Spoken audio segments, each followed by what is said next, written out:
Hello everyone, welcome to जनित IAS GS capsule में। आइए 10 मोस्ट इम्पॉर्टेंट क्वेश्चंस को जो प्रीवियस ईयर में पूछे गए हैं उन्हें डिस्कस करते हैं और उनसे रिलेटेड कॉन्सेप्ट्स को डिस्कस किया जाए ताकि आपकी इन सब एरियाज़ पर अच्छी समझ डेवलप हो पाए।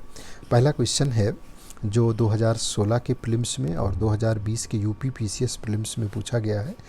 इस टॉपिक से रिलेटेड क्वेश्चन। टॉपिक क्या है? Green house effect. जो ग्रीन हाउस इफ़ेक्ट है, यहाँ क्वेश्चन आपसे पूछा जा रहा है कि ग्रीन हाउस इफेक्ट के कारण सबसे ज़्यादा गर्म कौन सा ग्रह है? पृथ्वी, मंगल, शुक्र, बृहस्पति। तो जो इसका आंसर होगा वो है शुक्र।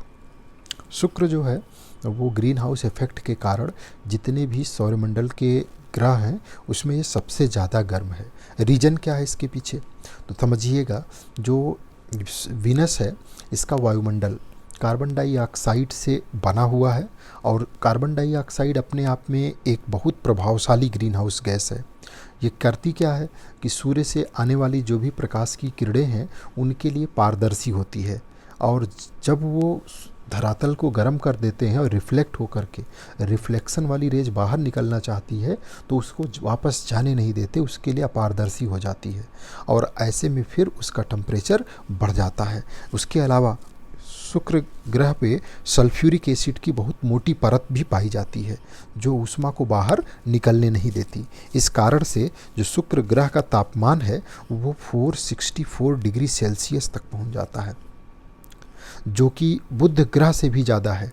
बुध ग्रह का टेम्परेचर 165 डिग्री सेल्सियस है औसत तापमान, और शुक्र का जो कि सूर्य से बहुत करीब है बुध, उसके बाद शुक्र है, और शुक्र का सिर्फ ग्रीन हाउस इफेक्ट के कारण टेम्परेचर 464 डिग्री सेल्सियस हो जाता है।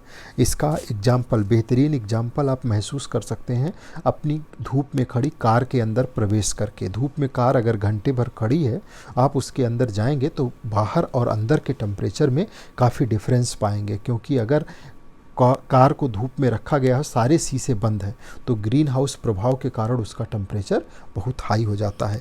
ये घटना ग्रीन हाउस प्रभाव का चरम उदाहरण है जो शुक्र पर स्थिति होती है। यहाँ सूर्य से आने वाली ऊष्मा तो ग्रह की सतह पे पहुँच जाती है लेकिन वापस अंतरिक्ष में वो जा नहीं पाती है और इस प्रक्रिया के कारण शुक्र हमारे सौरमंडल का सबसे गर्म ग्रह बन गया है। नेक्स्ट देखिए क्वेश्चन है, इसको 2010 में इस टॉपिक से रिलेटेड क्वेश्चन पूछा गया, 2023 में इस टॉपिक से रिलेटेड क्वेश्चन यूपी पीसीएस में पूछा गया। बौने ग्रह, इसकी परिभाषा को किस खगोलीय संस्था के द्वारा दिया जाता है? तो नासा, इसरो, अंतर्राष्ट्रीय खगोलीय संघ, संयुक्त राष्ट्र अंतरिक्ष परिषद। आंसर है सी, अंतर्राष्ट्रीय खगोलीय संघ के द्वारा इसकी जो परिभाषा है 2006 में इसको परिभाषित किया गया था। 2006 में जो बौने ग्रह हैं इनकी परिभाषा के बाद जो प्लूटो है, प्लूटो ग्रह को ग्रह की श्रेणी से बाहर कर दिया गया और इसे बौना ग्रह की संज्ञा में की श्रेणी में ला दिया गया। इसको बौने ग्रह की संज्ञा दी गई। वह खगोलीय पिंड जो सूर्य की परिक्रमा करते हैं, स्वयं के गुरुत्व से गोल आकार ग्रहण करते हैं और उन्होंने अपने कक्षा क्षेत्र को साफ नहीं किया है। ये क्या है कक्षा क्षेत्र को साफ करना? कक्षा क्षेत्र को जब कोई भी ग्रह सूर्य की चारों तरफ परिक्रमा करता है तो उसके आसपास में भी ढेर सारे छोटे छोटे उल्का पिंड होते हैं, बर्फीले टुकड़े होते हैं, छोटे छोटे पिंड होते हैं। तो वो उन पिंडों को या तो खींच करके निगल जाता है या फिर अपने रिपल्सिव फोर्स से दूर फेंक देता है।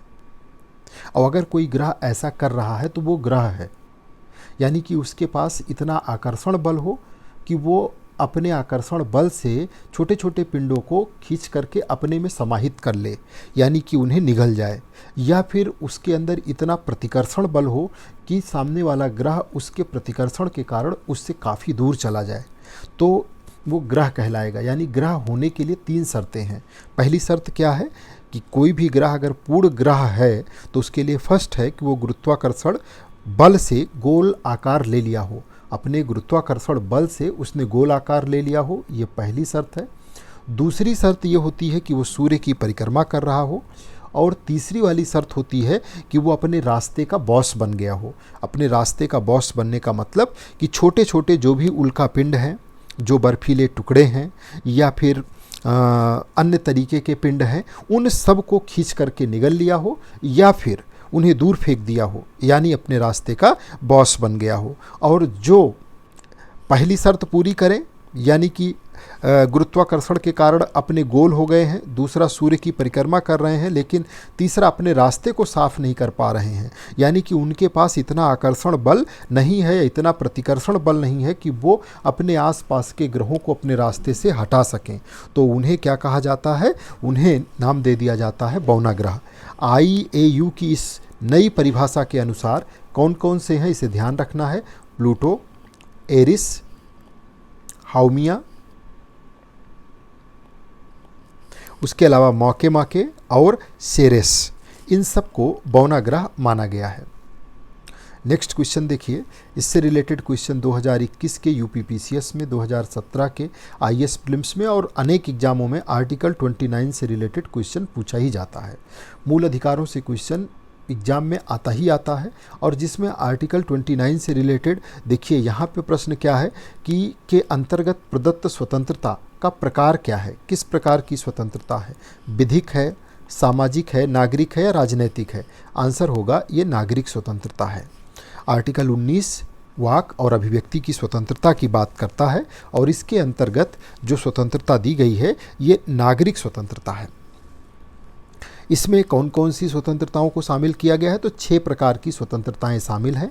वाक, अभिव्यक्ति, सम्मेलन, संघ, संचरण, निवास और वृत्ति, ये 6 चीज़ें हैं। यानी वाक और अभिव्यक्ति की स्वतंत्रता है, सम्मेलन शांतिपूर्वक सभा करने की स्वतंत्रता है, संघ बनाने की स्वतंत्रता है, भारत में कहीं भी आने जाने की, संचरण करने की स्वतंत्रता है, कहीं भी निवास करने यानी बस जाने की स्वतंत्रता है, और कोई भी व्यवसाय, व्यापार या रोजगार को अपनाने की स्वतंत्रता है। आर्टिकल 19 के तहत ये समता के अधिकार के अंतर्गत आता है। ये अधिकार लोकतंत्र के मूल आधार हैं और नागरिकों को स्वतंत्र और सुरक्षित वातावरण प्रदान करते हैं। यहाँ ध्यान रखना है, ये 6 बातें आपको याद रखनी है। वाक, सम्मेलन, संघ, संचरण, निवास और वृत्ति, ये 6 आर्टिकल 19 के तहत प्राप्त स्वतंत्रताएं हैं। नेक्स्ट क्वेश्चन है राइट टू एजुकेशन। इससे रिलेटेड क्वेश्चन भी UPPCS 2015 में, IAS प्रीलिम्स 2012 में पूछा जा चुका है, और बार बार ये रिपीट भी होता है। इस टॉपिक से related question, right to education, शिक्षा का अधिकार, संविधान में किस संशोधन के द्वारा मौलिक अधिकार के रूप में जोड़ा गया? मौलिक अधिकार का मतलब ये फंडामेंटल राइट बन गया। इसके उल्लंघन पर आर्टिकल 32 के तहत कोई भी व्यक्ति सीधे सुप्रीम कोर्ट जा सकता है और उसके मामले की सुनवाई होगी। संविधान के द्वारा उसको स्पेशल रूप से संरक्षित किया गया है। ये था 86वां संविधान संशोधन अधिनियम 2002 के द्वारा। आर्टिकल 21A जोड़ा गया। कहाँ लाके जोड़ा गया? 21 में ए जोड़ा गया, ए पार्ट जोड़ा गया। 21 क्या है? जीवन का अधिकार। जीवन के अधिकार के साथ में शिक्षा का अधिकार जोड़ा गया, यानी शिक्षा को जीवन के साथ जोड़ा गया। जो शिक्षा है वो जीवन का आधार है, यानी कि जीने का अधिकार तब तक अधूरा है जब तक कि शिक्षा का अधिकार न मिल जाए, यानी शिक्षित जीवन ही जीवन है। तो इसको 21A के अंदर ऐड किया गया और कहा गया कि 6 से 14 वर्ष तक के बच्चों को निःशुल्क और अनिवार्य शिक्षा प्राप्त करने का अधिकार मौलिक अधिकार है। यानी कि कोई भी 6 वर्ष से लेकर के 14 वर्ष तक का बच्चा है तो उसको निःशुल्क शिक्षा और उसके साथ साथ में अनिवार्य शिक्षा प्रदान की जाएगी, और ये उसका मौलिक अधिकार है। इसके साथ में ही ये भी ध्यान रखिएगा, 86 नंबर संविधान संशोधन अधिनियम के द्वारा आर्टिकल 45 और आर्टिकल 51A यानी जो मौलिक कर्तव्य है उसमें भी के पार्ट को जोड़ा गया। इसमें संशोधन किया गया। 45 में 6 वर्ष से कम आयु के बच्चों के शिक्षा के लिए प्रबंधन करने का दायित्व राज्य को दिया गया, जो कि DPSP है। और मौलिक कर्तव्यों में माता पिता या संरक्षक को ये कहा गया कि वो बच्चों की शिक्षा व्यवस्था सुनिश्चित करना उनका कर्तव्य है। यानी कि एक साथ 86वें संविधान संशोधन अधिनियम 2002 के द्वारा मौलिक अधिकार, DPSP और मौलिक कर्तव्यों में शिक्षा को विशेष महत्व देते हुए इस तरीके का संशोधन किया गया। इस संशोधन के पश्चात शिक्षा का अधिकार अधिनियम संसद के द्वारा 2009 में पारित किया गया। 1 अप्रैल 2010 से ये प्रभावी हुआ। ये सामाजिक न्याय और समान अवसर के सिद्धांतों को बल प्रदान करता है। नेक्स्ट क्वेश्चन है 2018 यूपीपीसीएस में, नीट के एग्जाम में 2021 में पूछा गया कि विटामिन ए की कमी से कौन सा रोग होता है, उसकी पहचान कैसे की जाती है। तो रिकेट्स, बेरी विटामिन डी की कमी से, बेरी विटामिन बी की कमी से, स्कर्वी विटामिन सी की कमी से, नाइट ब्लाइंडनेस ये होता है विटामिन ए। इसका लक्षण क्या होता है, रात्रि में दिखाई ना देना। विटामिन ए, इसका नाम क्या है, रेटिनॉल। इसकी कमी मुख्यतः जो है क्या करती है, रात्रि अंधता, नाइट ब्लाइंडनेस होता है, जिसमें व्यक्ति को रात में या कम रोशनी में देखने में कठिनाई होती है। कि ऐसा क्यों होता है, तो एक रॉड सेल्स होती हैं रेटिना में और इस पर प्रभाव पड़ता है और कम प्रकाश में ये देखने के लिए जिम्मेदार होती हैं और ये विटामिन ए की कमी से अपना काम अच्छी तरह से नहीं कर पाती। विटामिन ए बच्चों की दृष्टि, त्वचा और प्रतिरक्षा प्रणाली के लिए आवश्यक है। इसकी कमी से त्वचा शुष्क हो जाती है, आँखों में सूखापन आ जाता है, संक्रमण की समस्या जो है वो बढ़ जाती है। नेक्स्ट क्वेश्चन है, कौन सा विटामिन जल में घुलनशील है। 2011 में, यूपीपीसीएस 2020 में इस घुलनशील विटामिन से रिलेटेड इस तरह के प्रश्न पूछे गए हैं। आंसर इसका क्या होगा, विटामिन सी। विटामिन सी जो है वो जल में घुलनशील है। नींबू को आप पानी में निचोड़ते हैं तो वो पानी में पूरी तरीके से मिक्स हो जाता है, जल में घुलनशील है, जिसे एस्कॉर्बिक एसिड भी कहा जाता है। ये मानव शरीर में सबसे इम्पॉर्टेंट बात है, इसको ध्यान रखना है कि हमारे शरीर में संग्रहित नहीं होता है, इसलिए हमको इसे नियमित रूप से आहार के माध्यम से प्राप्त करना होता है। आंवला, नींबू ये इसके अच्छे स्रोत हैं। ये एंटीऑक्सीडेंट की तरह कार्य करता है, घाव के भरने, प्रतिरक्षा प्रणाली को सशक्त करने और आयरन के अवशोषण में भी ये सहायक होता है। अगर विटामिन सी की कोई कमी से किसी के शरीर में हो तो उससे स्कर्वी रोग होता है, जिससे मसूड़ों से खून आना, थकान और संक्रमण की आशंका बढ़ जाती है। नेक्स्ट क्वेश्चन है, यूपीपीसीएस 2019 और एम्स के पेपर में पूछा गया है, एंटीऑक्सीडेंट क्या कार्य करते हैं। तो ये रोग उत्पन्न करते हैं, बिल्कुल नहीं। वसा को जमाव करते हैं, नहीं। मुक्त कणों को निष्क्रिय, फ्री रेडिकल्स को निष्क्रिय करते हैं, बिल्कुल सही है। आंसर है आपका सी। यानी कि जो हमारे बॉडी के अंदर फ्री रेडिकल्स पाए जाते हैं, एंटीऑक्सीडेंट वो यौगिक हैं जो फ्री रेडिकल्स को निष्क्रिय करके हमारी जो कोशिका है उसकी रक्षा करते हैं। फ्री रेडिकल्स हमारे शरीर को बड़ा नुकसान पहुंचाते हैं। ये डीएनए, कोशिका झिल्ली और अन्य कोशिकीय संरचना को फ्री रेडिकल्स नुकसान पहुंचाते हैं।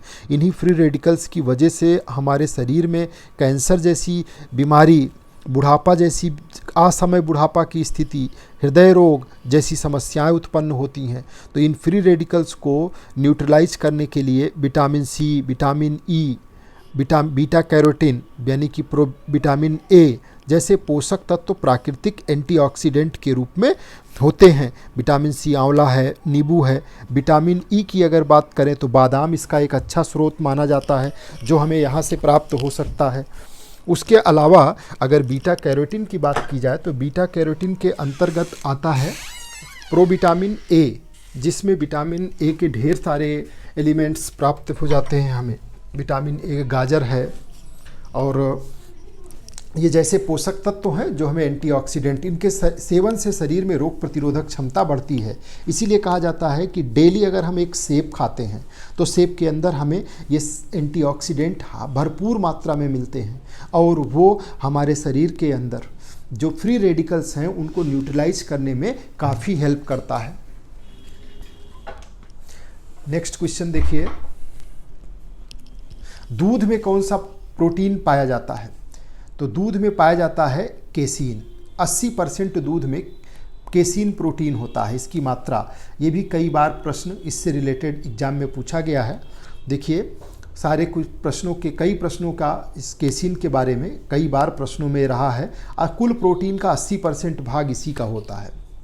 दूध का मुख्य प्रोटीन केसीन होता है जो कुल प्रोटीन का 80% होता है। दूध को सफ़ेद रंग देने में सहायक है, शरीर में कैल्शियम और फास्फोरस के अवशोषण को बढ़ाता है। केसीन का जो पाचन है वो धीरे धीरे होता है, इसलिए ये मांसपेशियों के विकास के लिए लाभकारी है और वसा को संतुलित करता है। ये प्रोटीन विशेष रूप से शिशुओं के पोषण और खेल जगत में काफ़ी लोकप्रिय है। तो नाम याद रखिएगा केसीन। दूध में 80% इसकी उपस्थिति पाई जाती है। नेक्स्ट है क्वेश्चन, कोलेस्ट्रॉल की मात्रा किस प्रकार के तेलों में कम होती है? नारियल का तेल, सरसों तेल, जैतून तेल, ताड़ का तेल। तो जैतून के तेल में सबसे कम मात्रा में कोलेस्ट्रॉल पाया जाता है। ये जो कोलेस्ट्रॉल है ये LDL और HDL, LDL खराब कोलेस्ट्रॉल होता है और HDL अच्छा कोलेस्ट्रॉल होता है। ऑलिव ऑयल में असंतृप्त वसा अम्ल की मात्रा ज़्यादा होती है जो हृदय के लिए लाभकारी होता है। LDL मतलब लो डेंसिटी लिपोप्रोटीन, तो ये खराब कोलेस्ट्रॉल है, इसको ये कम करता है और हाई डेंसिटी लिपोप्रोटीन को बढ़ाता है जो हमारे शरीर के अंदर फिर हृदय रोग, उच्च रक्तचाप और मधुमेह इन सब को नियंत्रित करने में सहायक हो जाता है ऑलिव ऑयल, क्योंकि ये HDL को बढ़ाता है, LDL को कम करता है, इसीलिए इसको हृदय हितैषी तेल भी कहा जाता है। नेक्स्ट क्वेश्चन है, भारत सरकार द्वारा पोषण संबंधी नीतियों के क्रियान्वयन के लिए किस प्रमुख कार्यक्रम को प्रारंभ किया गया? तो पोषण अभियान शुरू किया गया है। इसके लिए ये प्रश्न भी लगातार आपसे पूछा जा रहा है क्योंकि ये योजना अभी भी चल रही है। इसको 8 मार्च 2018 को शुरू किया गया था। 2022 तक इसका कुपोषण को समाप्त करना इसका उद्देश्य बनाया गया था। महिलाओं और बच्चों के पोषण स्तर को सुधारने के लिए समन्वित कार्यवाही करता है और इस अभियान के अंतर्गत आंगनबाड़ी केंद्रों को टेक्नोलॉजी से जोड़ा गया।